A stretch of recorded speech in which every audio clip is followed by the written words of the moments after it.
All right. Good morning, good afternoon. Welcome to Solution Limited Series podcast. I'm excited to be here with my guest, Kapil Patel. Kapil Patel, I'm going to read your introduction. Kapil Patel, the happiness spreader, workplace strategist, and co-author with legendary Brian Tracy. Kapil is an ordinary guy with extraordinary dreams. After losing purpose and burning out in a successful IT career, Kapil discovered that happiness at work isn't a luxury, it's a necessity.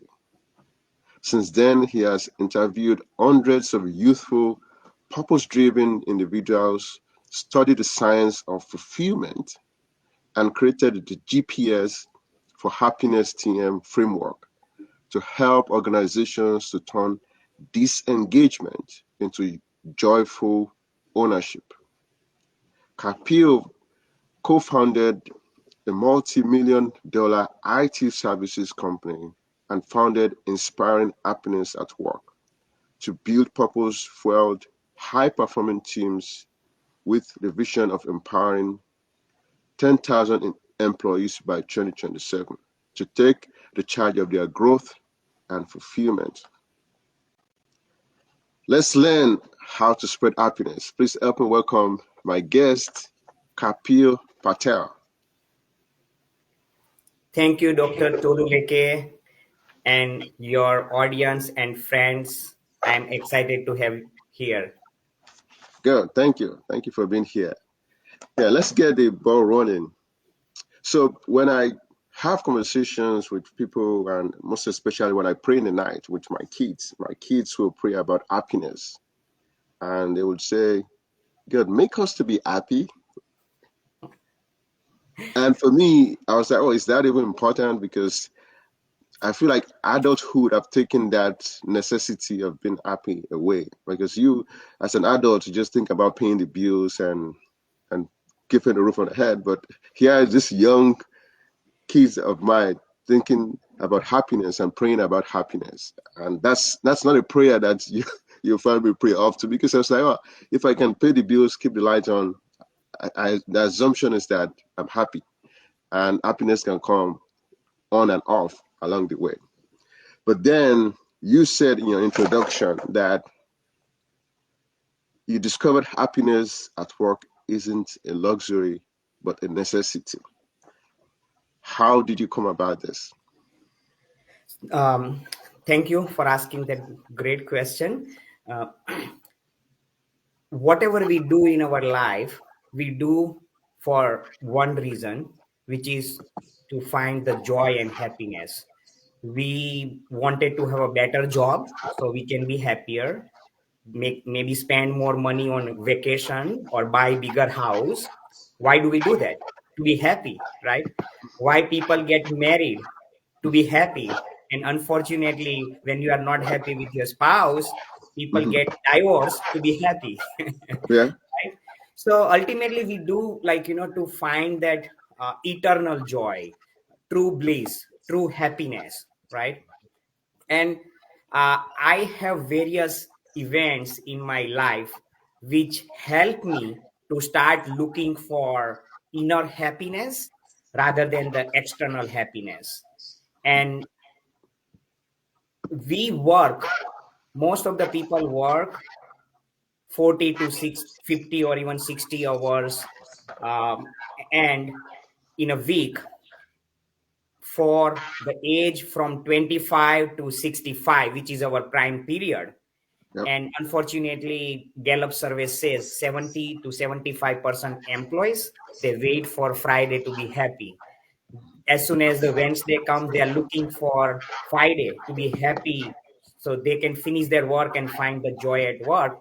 But then by the time you finish your Friday and Saturday, Sunday evening, people are started having a Monday blues, right? I was in the same situation almost 10 years back. And then I realized, if we are not happy at work, how can we be happy at life? So it's Mm. a necessity that people be happy at work in order to find the happiness in life at all. Wow. Wow. That's a very interesting way to look at it. All right. You're saying that it's important for people to be happy at work, to be happy in life. And it could also go the other way, because people carry whatever energy they have from their personal life to work. Yeah. Uh, there are people Yes. that come to work feeling sad, and guess what? They're gonna make other people feel sad too as a result of that. Yeah, so it's a life, people start calling about, like, life work balance, when they are keeping the life separate and work separate. But we need the life and work integration, because your life outside of the work impacts your work, and your work impacts your life as well. If you are miserable throughout the day and not happy at work, at the end of the day, when you go home, you will be frustrated, and then turn on your TV and Yep. not able to spend meaningful time with your child or spouse. Good, good. Thank you so much. And in your book here that you co-authored with a couple of people, to support what you just said, there was a statement there: how you do something is how you do everything. Yes, definitely. And that's one of the coach. I don't remember his or her name, but as you said rightly, right? If we are showing up energetic, enthusiastic, motivated at work, you will be showing up same way in your personal life as well. And when you are showing up personal life motivated, energetic, joyful, bliss, then you will bringing that to work as well. So yeah, the way we show up one place or one time, we show up similar way in other places as well. Okay, wow, wow. So for you, happiness means being enthusiastic, energetic, and things like that. Are those the words that you think shows happiness? So there are many aspects, but ultimately, like, you find the joy in difficult time and in the good time as well.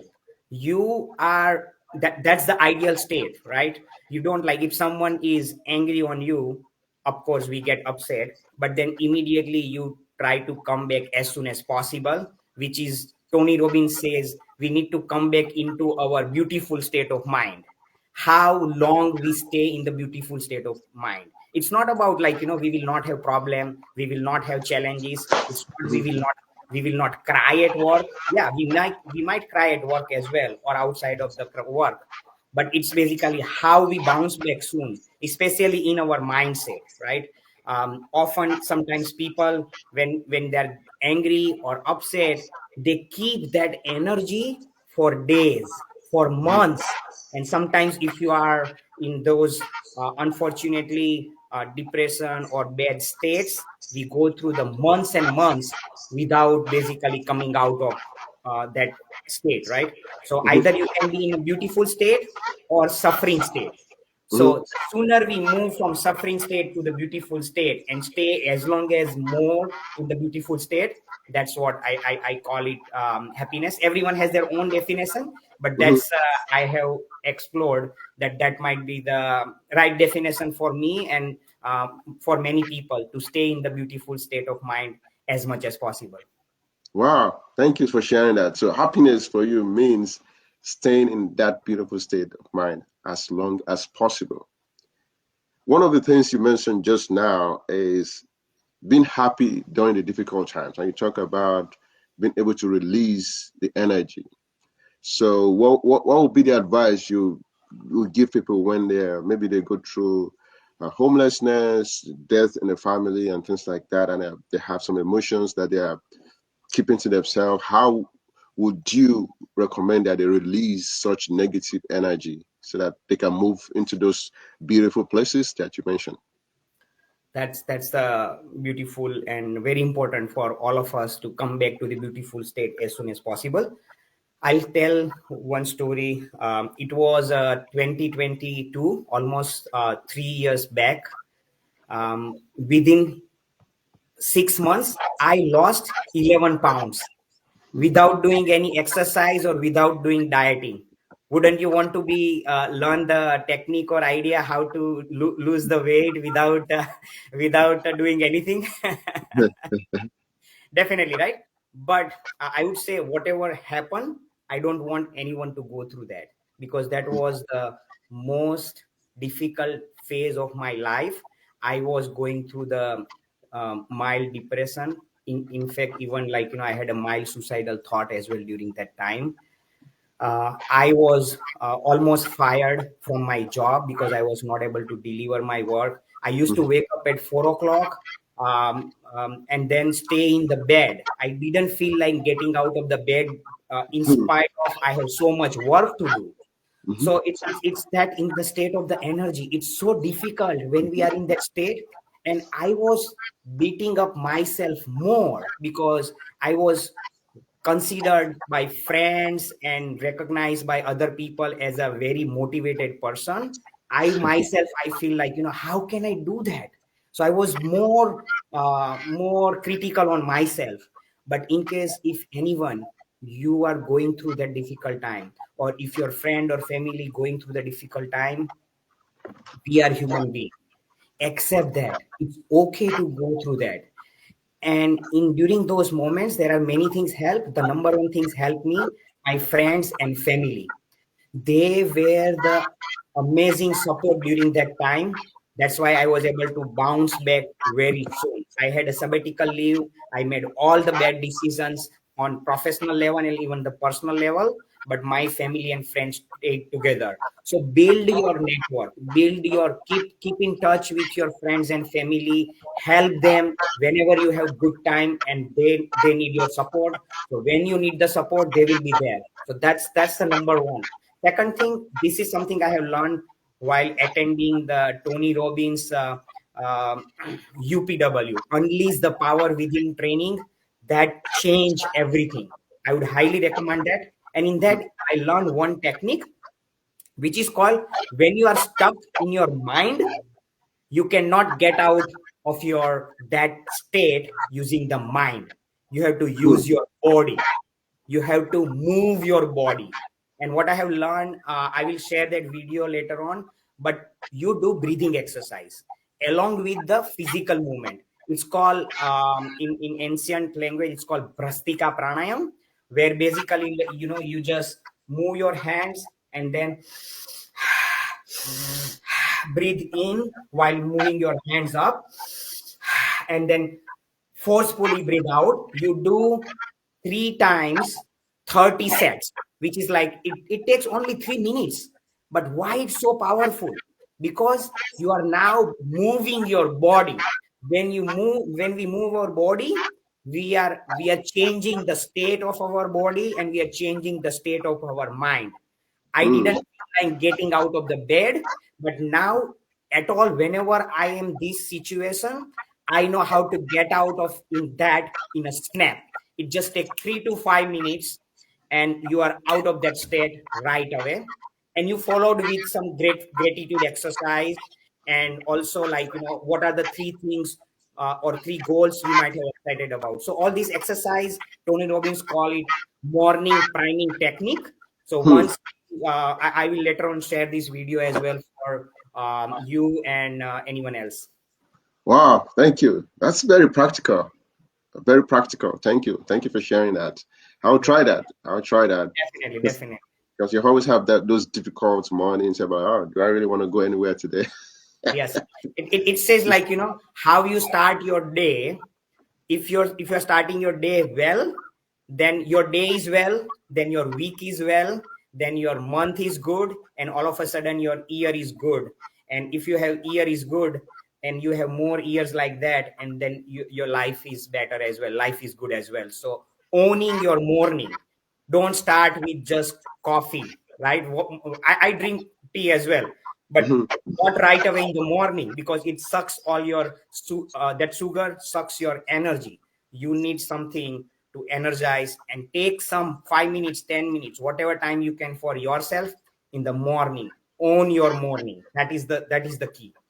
Wow, the mornings are very important. Thank you for sharing that. So, still in the mood of talking about what can be done in the workplace to improve happiness, to make people happy, now that we can both agree that happiness is not a luxury, it's a necessity. So, based on that, what would you recommend for people to do in the workplace to be more happier than they are currently, or people that are not even happy at all to be happy? What would you Yeah. recommend?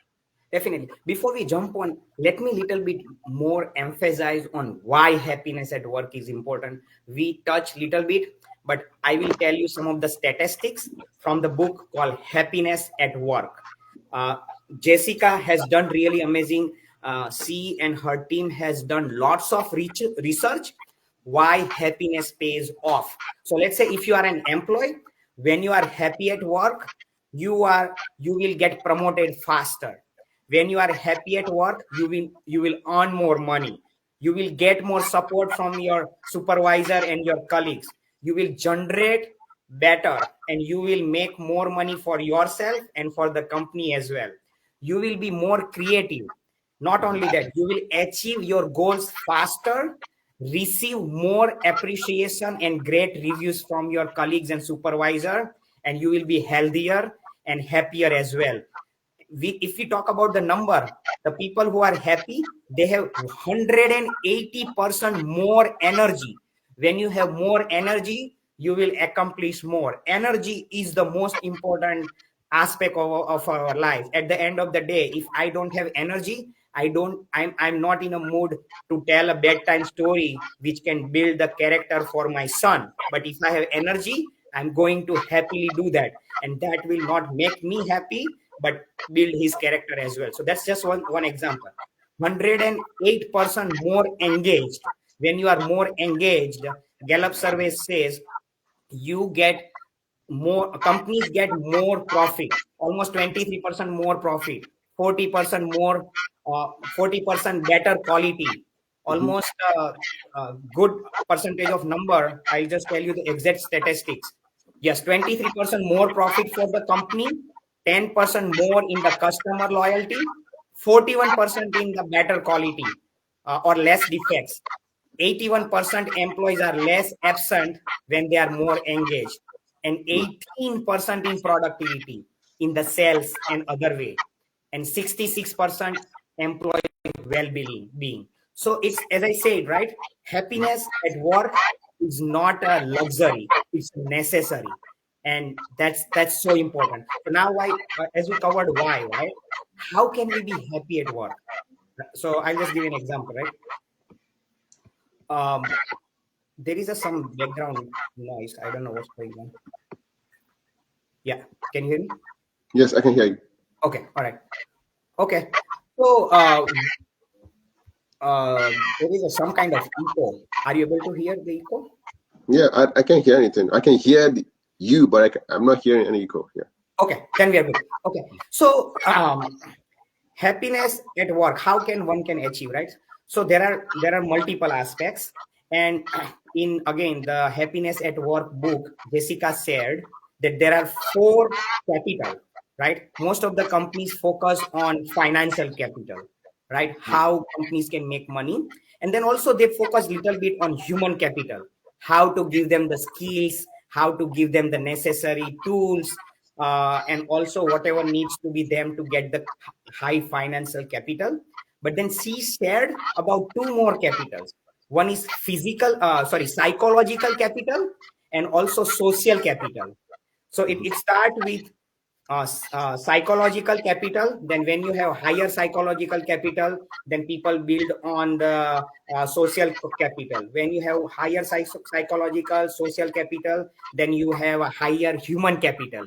And when you Hmm. have higher human capital, then company has a higher financial capital, right? That makes Oh sense. yes. So now practically how one can do that, right? So again, from my experience, what I have learned, first thing I will tell about, be grateful to be happy at work, right? Hmm. Sometimes we take jobs granted, right? Hmm. When we are working, when we have job, the number one important thing is to be grateful about what we have Mhm. before we try to, like, achieve further.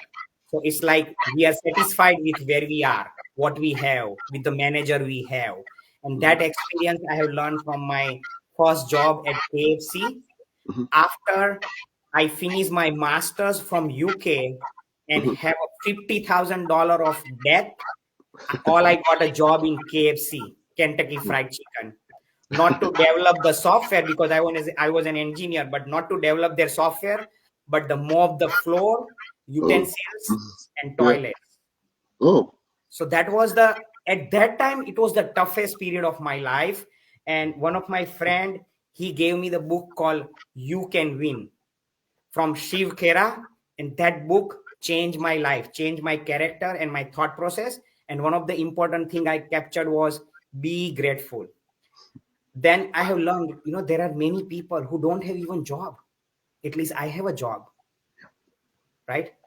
Many people, they don't have a food, right? Currently we see like there are food banks are struggling to provide the bare minimum food to the people. You, me, and all of us, or not most of us people who are even out of job, if you are out of job, still you have at least some shelter, some food availability if you have worked in the past and you are in good situation. So there will be always people who have less than us. So we need to look at them and help them as well as much as we can, but as well as most important, find that gratitude attitude. Be grateful to be happy. That's the first thing. And there are like other tools, which is I call GPS for happiness at work. Mhm. B is being grateful. P is find the purpose. Hmm. Find the purpose in what you do. Yes, almost 10 years back when I was in IT engineer and I was doing my IT business, I wanted to become a professional speaker. Yeah. So I lost my purpose with what I was doing in the IT. But then with the coaching and right guidance, I was able to find that while I want to become something else, I want to go somewhere else, I need to find the purpose with what I do, because universe has a reason why I am here. God has a reason. It's like, we create our own plan, but God has a master plan, universe has a master plan. So we need to accept that plan and find the purpose in what we do. And in my workshops, I help the employees to go through the step by step process how to find the purpose in what we do. So that's a GP. And then S is simple: smile, sincere compliment, and small talk. With Hmm. those superpower we have, we can change our culture, and people around us, we can change their culture as well. Wow. Thank you so much. GPS. That's a very sound acronym to have to be able to be happy. So, thank you for sharing that. It was really clear.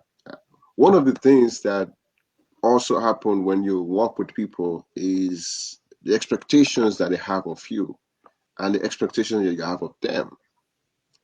And in the best situation, if it's always when those expectation matches, True. and when it doesn't match, when the expectation you have of somebody doesn't match with what you have of them, what do you do? How do you fix that? Before I share my, I would like to learn from you. What's your thought? What you have from your experience? How did you handle that situation? If you don't mind to share. Oh wow, thank you, thank you for putting me on stuff. So for me, it goes back to communication. That's the easiest way to. I most of the time, I think the reason why that becomes a problem is when the communication is not clear at the beginning. And the reason why communication is not clear could be so many things. Could be cultural, could be the fact that the person communicating is just not interested in communicating very well. It's because there are two differences, right? It could mean that somebody don't know how to communicate clearly. It could also mean that they don't want to communicate clearly. So, so it's multifaceted when it comes to that. So yeah, for me, communication was usually the first way to solve it. But then it might not be communication as the problem. It could be something else. Uh, Very well said. That's the one of the key aspect, communication, right? Communication gap between my expectations and your expectations. Communication gap between my why and your why, mhm. right? And that's you have shared so much very well. And that's something I have learned from again Tony Robbins. We have invited Tony Robbins uh, enterprise level coaching and training to our employees when I was with VTech Solution. In that, what they have communicated and share one thing was, when you are when you want something from others, don't focus on your why, focus on their why. Because Mm. when you are focusing on their why, then they will be get more excited, because now you are talking in their language, right? So that is very important. Communicate with why, and most importantly, don't start with your why. Focus on your boss why, your colleague's why, then your spouse why, and then also your customers why, right? Because our human being are hardwired. By default, we think about our why. So that can solve lots of challenges. Second thing, this is something I have learned long time back. If I want to be happy, I want to not have expectations from others. It's Hmm. very difficult. It's very difficult, and it's not happen often, but I remind myself that I need to keep in check with my expectations. If I don't have any expectations from you, then whatever you are delivering, that's a bonus for me, and I will not be unhappy. I will be happy, doesn't matter. And that's something you can choose, or you can control up to certain level. Of course, we are human being and we are emotional creature, so it's challenging. But the more you practice not having expectations from others, that's the number one way to start your happiness journey and stay on that beautiful state. I'll just give an example, and especially it's very difficult when someone is very close, when someone is your friend, spouse. I have very high expectations from my son. So that's basically I have the most struggle and friction with my son. Power Mhm. struggle, challenges, because I expect him to do certain way.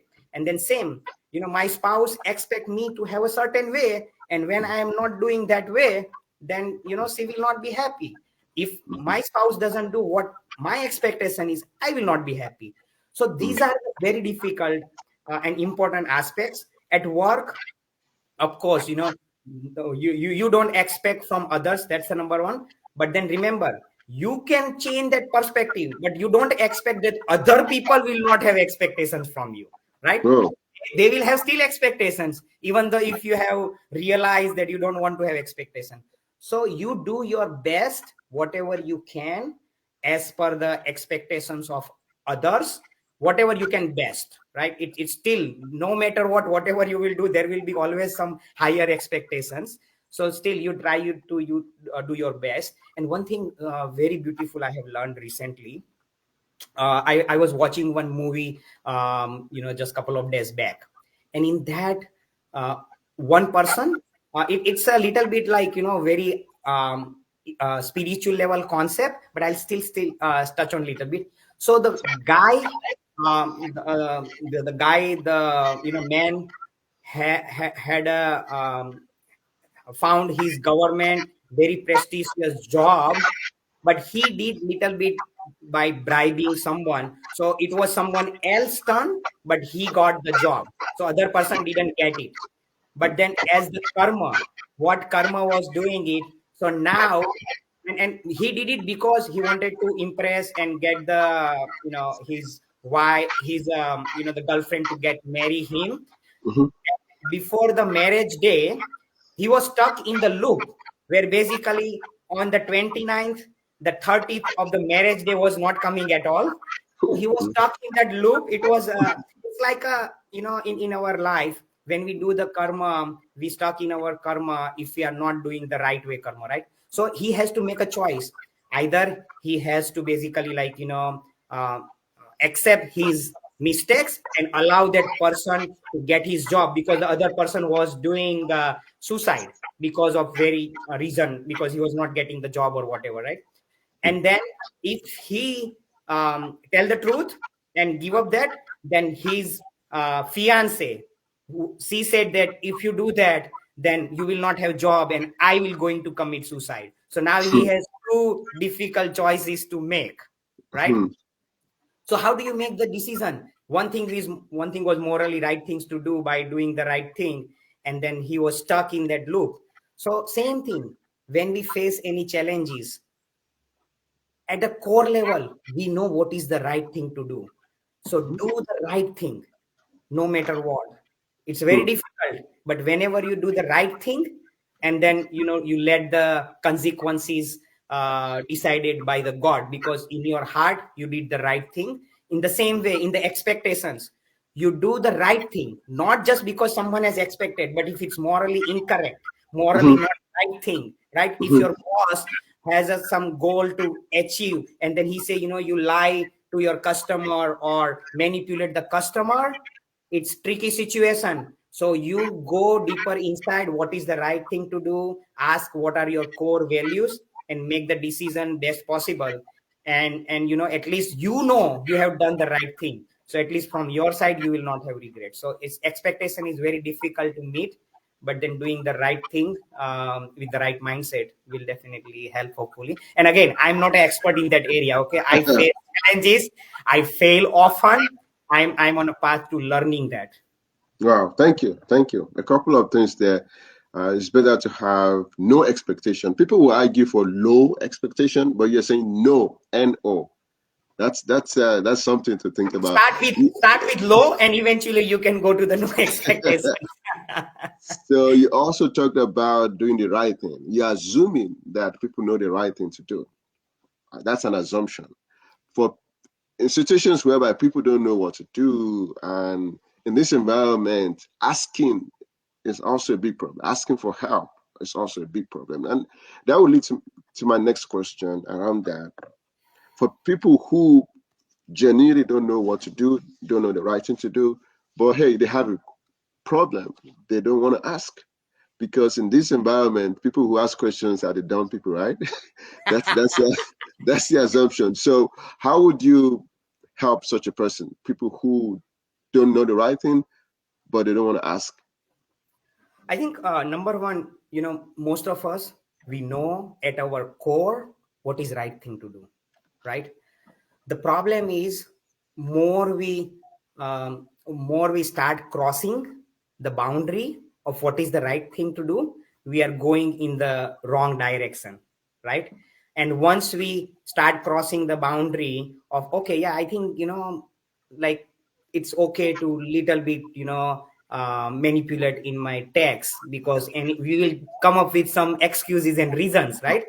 And then once you cross them, then you are morally out of your boundary, your core values.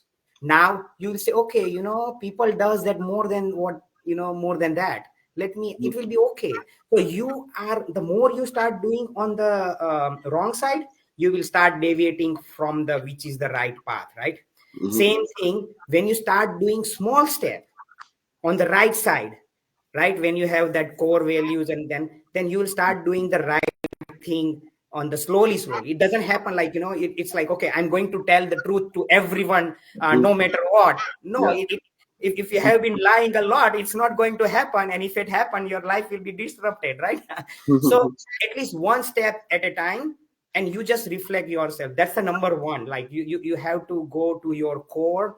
If you would be, and ask yourself, if my son or daughter at the age of 4 years, 5 years, 6 years, 7 years, what would they make the decision? Hmm. Simple question. Because when we are child, we don't take the decision based on the expectations, or based on the materialistic expectations or different expectations. They will mostly do the right thing, because that's how we are born. But then society, media, and different has deviated us. So that's a two things. First, listen to yourself. Second thing, put yourself, just most innocent, truthful person, and what they will do. And then, of course, get them right mentor. This is the big identifying the right mentor at your work, outside of the work. And especially you ask the person who doesn't have any stake in it. Because let's say if I have my boss, and if he has stake on it, and now I am asking to make the right decision, he will make the decision based on what is the beneficial for the business, and it might not be sometimes right.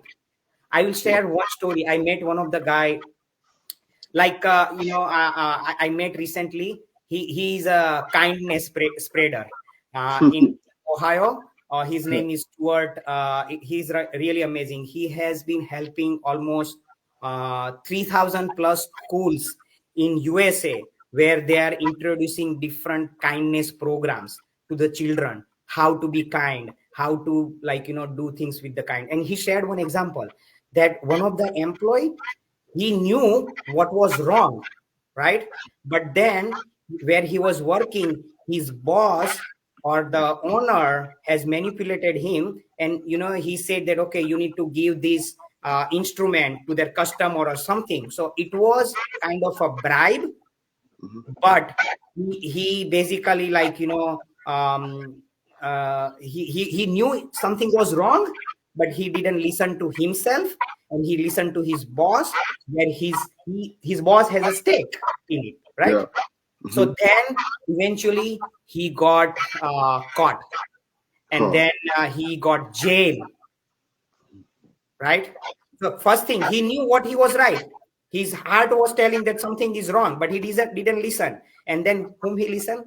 His mentor, or maybe, like, at workplace, his boss. He has his stakes. So if you are confused what decision to make, you are not sure what is right, then find the coach or mentor who might not have stake on it. Because if someone has stake, then it might not be the more right decision. That's as per me. Good, good. Thank you for sharing that. And in your book, you co-authored with a couple of others here. There's a couple of quotes that I really like there. I'm going to mention them. One of them from Anne Frank: "Life is a daring adventure or nothing else. Life is a daring adventure or nothing more." Another one from Fred Conrad: "Don't take life too seriously. You might never get out alive." Well, getting serious, right? Yeah. And another one from Freddie Conrad: "Self-deprecating humor has been the key to getting perspective when we take ourselves too seriously." So all those quotes, they have the same theme: taking ourselves too seriously, being lightheaded, and things like that. The question is, how does that apply in a workplace? How can you safely use that strategy in a workplace? Very good question. So I'll tell a little bit more perspective from the spiritual level, right? Mhm. What I have experienced and learned as well. We are the traveler. Traveler in the sense, this body, we are a soul, and this body we have is our traveling instrument, right? So when we born, did we have anything? Like, did we have a house? We have money? Did we have clothes, jacket? No, we didn't have anything, right? And when we born, we still were happy, Mhm. right? And when we eventually die, what we are going to carry? We are not going to carry anything. We will be just, we don't know the life after what, right? So we will not be have we didn't come with anything. We are not going to carry anything. We are a traveler. And I forgot the person's name. He said, we are the traveler, so don't worry, and don't freak out, right? So don't worry, don't freak out, just enjoy the journey, right? So same as workplace, it's very difficult, but I'll tell you one simple story, right? As I have learned to find the purpose in what we do right now rather than somewhere else. One day at work, it was 2014, somewhere in the May 13 or something. And then I was sitting on, I went around like 11 o'clock, and then I went to grab some water, and there was no water because the water delivery man didn't come on that day, and we have finished the water, right? So I was very thirsty. I couldn't drink the water, and then lunchtime happens. During the lunchtime, I didn't have water. I was very thirsty. and I was kind of complaining, right? Then one of my colleagues say, Kapil, drink Coke, drink Pepsi. Why don't you drink it? And unfortunately, in America, there are, I don't know how much level of Coke and Pepsi consumption is. People drink more Coke than water, but not for me. I said, it's, without water, I don't feel like. But I started drinking anyway. And then after a few minutes, the delivery man come and fill the water. And then I was so thirsty, I just went quickly to that water station and fill up the water. I felt like I was thirsty for like days when I was just only thirsty for 3-4 hours, right? So then it hit me. What if that water delivery man do not deliver water ever, right? I mean, if no delivery man, water delivery man deliver the water, we will be thirsty, right? We might die. So the point is, and I don't know in your religion, but in our religion it is saying that when you give the water to the people who are thirsty, that is the noblest cause, right? It's a noblest cause. And what happens, that delivery, the water delivery man, unfortunately might not be thinking that way. So he is enjoying, he's missing that experience of purposefulness. And that's, I found that the universe had a plan to have him work is as a water delivery man, and that's why we are getting our what the thirst get quenched, right? Similarly, wherever we are, if we think little bit bigger picture outside the picture, we are basically where we are supposed to be, as per the you call God or universe or whatever, right? So we have our own plan, God has master plan. So find this, find that joy, happiness in whatever we do, rather than being serious and thinking that, oh, I want to become a professional speaker, then I will be happy. I want to Yeah. get promoted as a manager, then I will be happy. No, once you will get there, then again your desire will be to somewhere else. Our wish are convertible. When we have a bicycle, then we want that motorbike. When we have motorbike, we want car. When we have car, we want a luxurious car, which is Ferrari, right? and Yeah. and it goes on. So our wishes are convertible, but we must enjoy the journey from bicycle to bike, not Yeah. just the destination. And Yeah. it, many people says, but we need to learn and experience that. Enjoy where we are, don't take yourself too seriously, Mhm. and just find that beautiful state as many as time and remind yourself.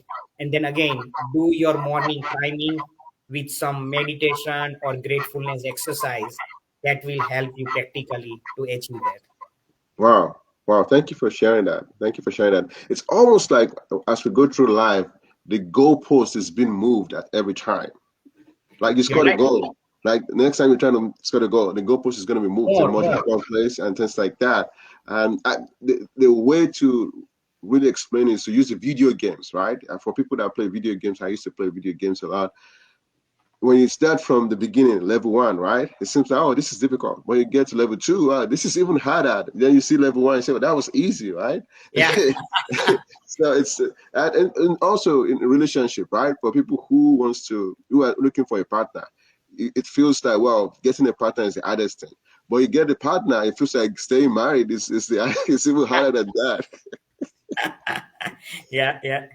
So it's that's the way, I guess that's the way life is built. That's nothing True. we can do about it. Yeah. One of the things I liked about the book here is from Chi Kunad. His quote from the book says that adults cannot be trusted. Therefore, only children are trustworthy. That is a bias. It's a bias that was later explained in the book. And as we go through life, we know there are different biases that we all have. And there's unconscious bias, there's conscious bias, and things like that. My question around that, I wonder which of the bias that you want to share with us about happiness. Have you ever encountered any bias about happiness and something that people generally believe is true, but it's not necessarily true about happiness. If I can think about that, one of the bias or misconception is, when I get more, I will be more happy. Based on my experience, and many people have experienced that as well, and probably you might have experienced that as well. Instead of getting more, when I'm giving more, that's when I get more true, lasting happiness. I might not remember when I get, probably, my bike or car or house. After sometimes, after 3 months, 6 months, I might forget. But I will never forget one incident when I donated my blood. And after 2 days, that blood donation organization called me and they said, because of your donation, we were able to save 2 lives. Hmm. That that that feeling, that joy, has been staying with me for almost 15-20 years, and probably that might stay till I die, right? So that's the misconception, or the bias people will usually have. When I get more, I will be more happy. Yeah. When I will get promotion, I will be happy. Yes, you will be happy, no doubt, but that happiness lasts only for maybe 1 week, 1 day, or sometime even just 1 hour, and then you move on. But when you do something good for your spouse, your kid, for even for the strangers, people you don't know, for the society, then that happiness stays Mhm. forever. Similarly, at work as well, when you help some colleague without worrying that, if I teach, then I will be replaceable or someone will replace me. Instead of thinking that, when you help others and they are doing your job, now you are ready to the next level, now you are ready for the next work. And if they don't find the value, they will anyway. If you don't help others, still they will replace you if they don't find the value. As long Mhm. as you are adding the value for your customers, clients, you are doing more, going extra mile, happiness happens, growth happens, and true bliss happen. Wow, thank you, thank you. That's very powerful. That's very powerful, I must say. So I like to think about life in twin. For example, you said your name is Happiness Spreader. You just mentioned somebody who is kindness spreader, and I wonder if you guys are brothers or if you guys are related, because your last name could be Spreader or something like that. In the same manner, I also think that it would be very unfair if we talk about being happy without talking about love, because it seems like love is a universal language, right? And there's one of the quotes from the book, right, that I really like, by Jenny Conrad. As my dad will say, love is like it's like lighting a match. What is challenging is keeping the fire alive, consistently bringing the wood, right? Uh, If you're married, you understand what that means. Another one from Jenny Conrad. Not only did I feel unloved, but I was convinced that love was a scam. Love is rigged, and I'm not worthy of it. That's one of the powerful quotes. Yeah. So that means that, I mean, love is something that we have to talk about when we talk about happiness. When you think about love under the context happiness, how would you how would you measure that, and what would you recommend for people to do as regards to love if they want to stay happy? Love is love. And in just one word, if I were to say, or two words, just love. Right? At the core, we all know, we if we remove our fear, if we remove our conditioning, which Mhm. either we have put it over the years of time, and Jenny, my very good friend, she might have some of the experience, and in that experience she had put those conditioning, mhm, during that time, and then after that she has breakthrough and realization as well. So when we remove those conditioning, we are the true source of love, who love other people unconditionally. mhm, We are the true source of love who accept the love unconditionally as well. So we that love is always there from the God, universe, from the people around us. And I will share a little bit on that. Tony Robbins says all human has a six human needs, mhm. universal human needs. Yeah. One of them is being have that certainty. We need certainty in our life, like we need food, shelter, basic certainty. Once we have received those, we need uncertainty. Hmm. Uncertainty, like, once I keep getting same food every day, I will not eat it. Once I know that I'm going to get the food, Yeah. so I need variety. After that, the third need is significance. We all want to feel significant, right? People do the tattoo. People will do different things to get the attention of the people, and they want to feel the significant, unique, right? Then the these are not in the order, but the fourth need is love. So these Mhm, are the four human need: love and connection. We want to connect with the people. We want to love with the people, right? mhm, Fifth need is growth. We all want to grow spiritual. This the fifth and sixth are spiritual need, right? So mhm, growth, and then we want to have spiritual enlightenment, right? So these are the six human needs of all of us. mhm. For me, before I done the unleash the power within training, my we all have a one or two are very high significant need. So my top priority need was certainty. So I need more certainty in my life compared to many other people. So I need more certainty. So very I was not ready to take risk because I don't like taking uncertainty. And then Yes. second one was significance.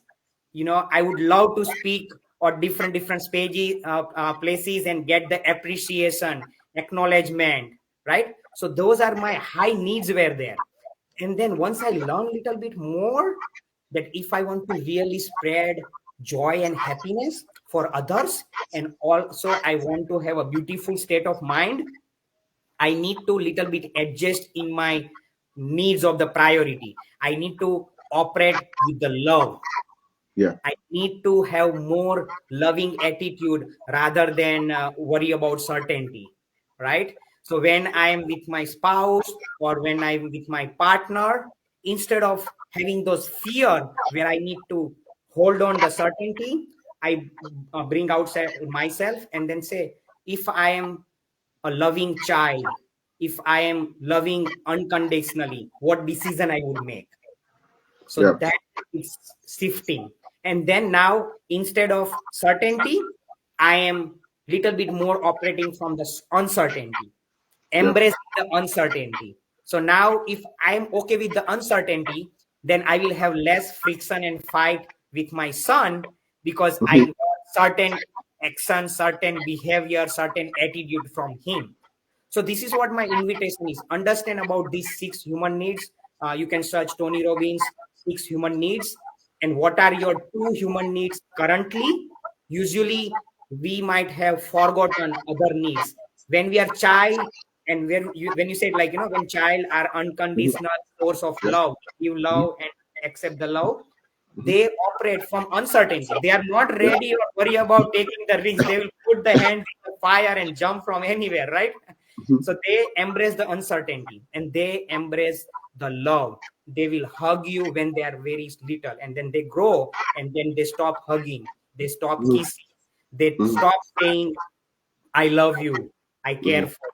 So I would say, just like, understand your most primary human needs right now, and then mhm. slowly navigate to some of the more empowering needs, which is love and embracing uncertainty.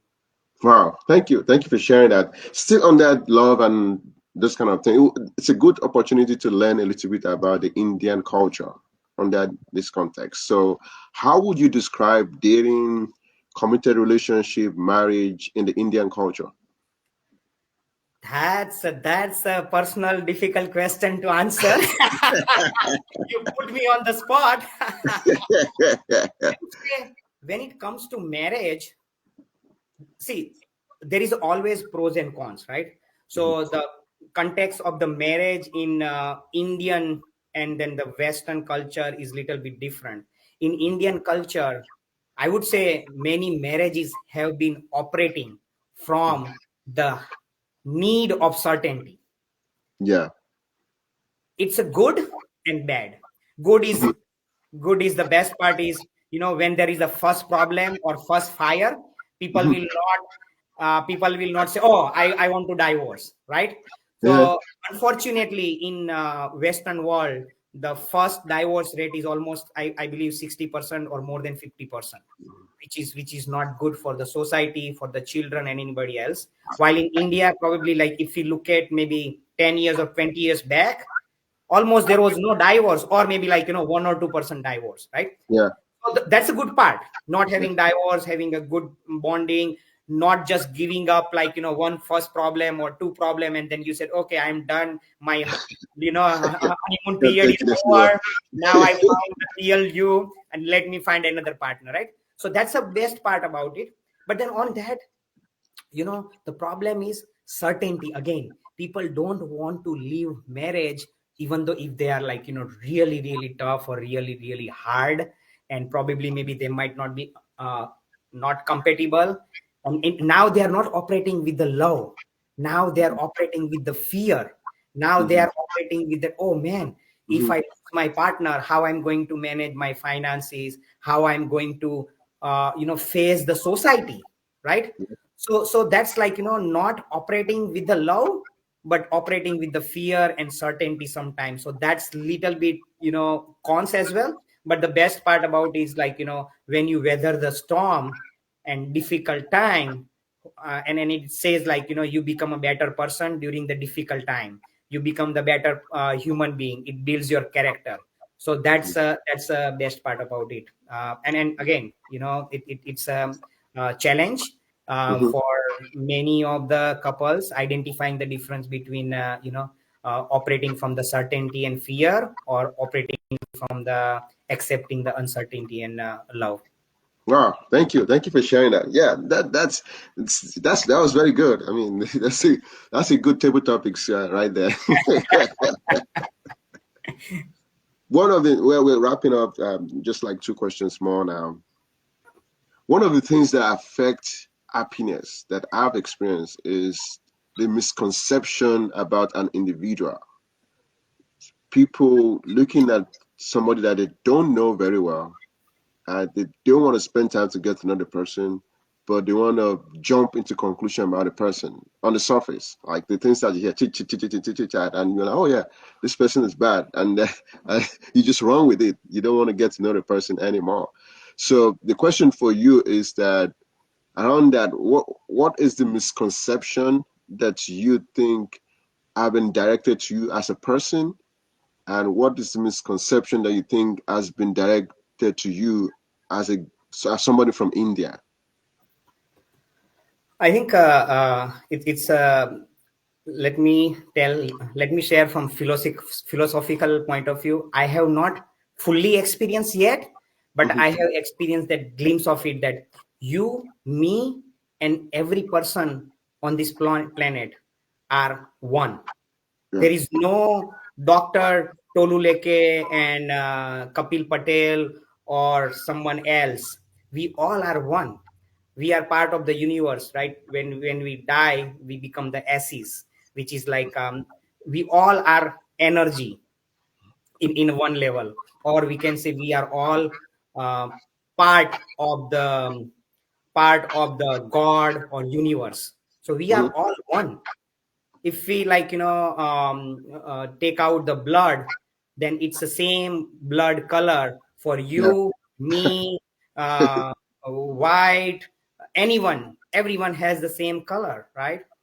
And I think one of the most important thing I have realization, because I feel I'm grateful that I have that realization at early stage, is I believe even terrorists are not bad people as well, Hmm. right? If we look at the terrorists, they will be ready to take their own life for the some cause they believe. Maybe right cause, wrong cause, their attitude, approach, it might be different. But they are ready to give up their life for something which they strongly believe. I might not able to take my life for something which I'm so much passionate about, maybe. I don't know about you, but many Mhm. 90-95% will not ready to give up their life, right? So that's one thing. And second thing, if I might be in their situation, if I was born in their place, in their family, in that environment, who knows? 99.99% probability that I will be one of those terrorists as well, right? So understanding that, thinking that we are one as a core level, putting ourselves in the shoes of other people. If I would have his upbringing or her upbringing or the environment or the people whom come across, then I would be the similar person. My father had a four brother, so like four uncle, right, for me, so five people. Out of five, only my father studied, right? And as I born in my father's place, I am in the USA, while all other four uncles, son and daughter, they are in India. I'm not saying that it's better, but I get an opportunity. Who I am, I have a good life, good materialistic materialist thing. I have a little bit more spiritual than I believe than many of them are. And one of the reason is my father studied, and other didn't study. What is my contribution for my father studying? None, right? There is no contribution my father studying and having that. So that's the difference, right? That whoever you have maybe challenging time with your boss or colleague or anything, thinking from those three aspects. One is being grateful wherever you are, whoever people you are you have in life. Second thing is thinking about we are the one, that boss, whoever are maybe having a tough time, they are the one. And then third thing is basically, if I would put it in their shoes, I would be the same person taking and doing the same actions and same behavior. But that doesn't mean that basically, like, we don't give the punishment or the appropriate the things for they deserve for their actions as well, right? So they deserve for whatever the karma we do. So it's a karma. I might have done some good karma in previous life. We believe in that, like, whatever karma we do, we get the fruits of in this life as well as the previous or the next life as well. So good, do your good karma, say good Mhm. things about, and then forget and forgive. All right. Thank you so much. Thank you for sharing that. My last question on a very light mode. I'm very friendly with a lot of Indians like you and every other person, and I can almost call people like that friends. But once in a while, I met an Indian person that will talk to me for the first time. I will say, "Okay, my friend. Okay, my friend. Let's do it. Okay, my friend. Okay, my friend." Why? Why do Indians like saying that? You meet somebody for the first time and they like calling you friend, even though they meet you for the first time. Why is that so? That's a good point, but then I will share about my personal experience as well. Even though if I'm meeting someone stranger, I call him my friend. Right? It's a again, we have a belief that we, if you have noticed, we pray or we say like namaskar, namaste. Mhm, So when we are doing namaskar, namaste, even though we might be meeting someone who might not be behaving good or who might be doing bad karma or bad things, still we do the namaskar, right? mhm, Namaskar is usually do when you pray someone. You are, so what we believe is we have we have a god within you, within me and everyone, right? Like I told that we are the one. mhm, So we have god inside of us. So we are saying thank you or praying to the God within you. We all of us as. So we are mhm, praying that, right? So similar way, we are like, in India, we call it like we all are brother and sister.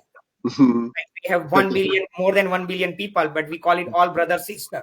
So similar way, we most of the people who are operating at the high level, which is higher positive energy, they will do this genuinely. Some people might have just say out of habit, but there are Mhm, few who will say genuinely that my friend, my mhm, brother, mhm, my brother from another mother. mhm. Yeah, yeah. Right. Yeah. Good, good. Thank you for sharing that. Thank you. So, I've been talking to Kapil Patel, the happiness spreader. He has a book here. It's on Amazon. The co-author with a couple of people, and we're going to the last part of our podcast today. So Please Dr. like. Oluleke, let me just share one more thing. Yeah. Another book I have with I talk about, like, with the Brian Tracy. That one is for business mastery as well as the life mastery. When you master your life, you master your business as well. And it's from 24 authors, including the Brian Tracy, and you will get really great, amazing nuggets. And what I'm doing is 100% profit from these books goes to the donation and supporting the Feeding America.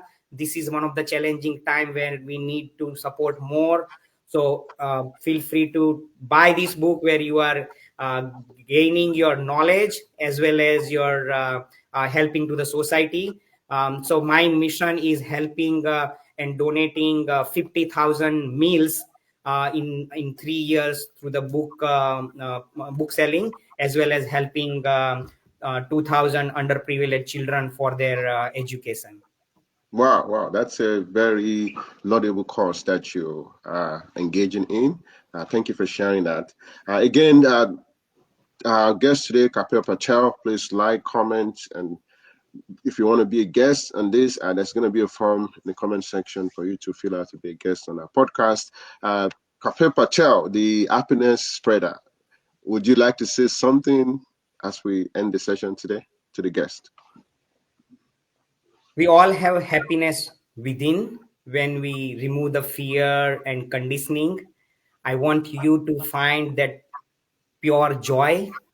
My friend Sabrina says that is bliss or joy for yourself, your family, and keep spreading happiness, keep spreading kindness. Thank you. Good, good. Thank you so much. Thank you so much. Thank you for being here, Kapil Patel. And this is the point we end our session on Solution Eliminator Series podcast, the 39th episode on happiness. Thank you. Bye. Thank you. Bye. Thank you so much.